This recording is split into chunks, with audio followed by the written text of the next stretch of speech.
So the goal of the next homework assignment is going to be to use the chain rule to find derivatives.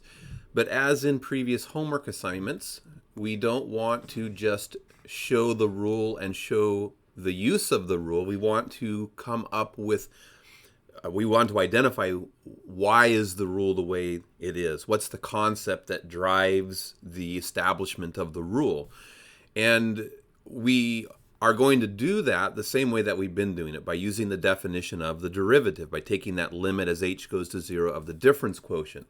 What we are going to need, though, is to be flexible in how we think about the derivative and recognize different ways that the definition of the derivative can show up. So the formal definition that we've been using is this one right here. The limit as h goes to 0 of the difference quotient.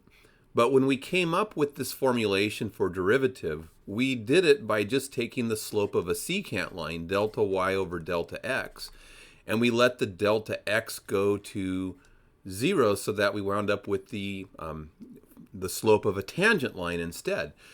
So another way to think about the derivative, based on the early work we did in coming up with the definition of the derivative, is just that we're taking the limit as delta x goes to 0 of delta y, change in y, over delta x, or change in x. We're taking the ratio of the change in the output to the change in the input variable, and we're taking the limit as that change approaches 0. So if you remember back to the early videos, delta x was actually, we renamed delta x.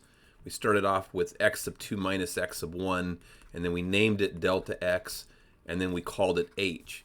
So h is delta x. H is the change in input, in the input variables. And so if we're working at a specific value of x, like at b, if we want to know the derivative at b, we can take the limit as a goes to b of f of a minus f of b. There's a change in y, or change in output, divided by a minus b, and you take the limit as a goes to b. If a is approaching b, then a minus b, or delta x, goes to 0. So h was just, in the definition of the derivative, h was just the name that we gave to delta x. And delta x is just the difference between two inputs. And h plus b, adding b to both sides, gives you a. So if this is b here, then a is just b plus, it's just b plus h. And if we take the limit then as a goes to b, that makes h go to 0. So if h is going to 0, a minus b is going to 0.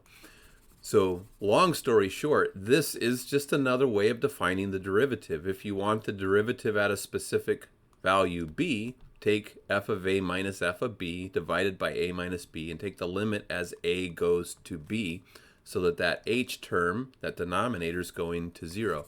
And when you come up with the derivation for the chain rule, the derivative shows up looking like this in one spot and shows up looking more like this in another. So we need to be able to recognize both of these formulations of the derivative in order to derive the chain rule.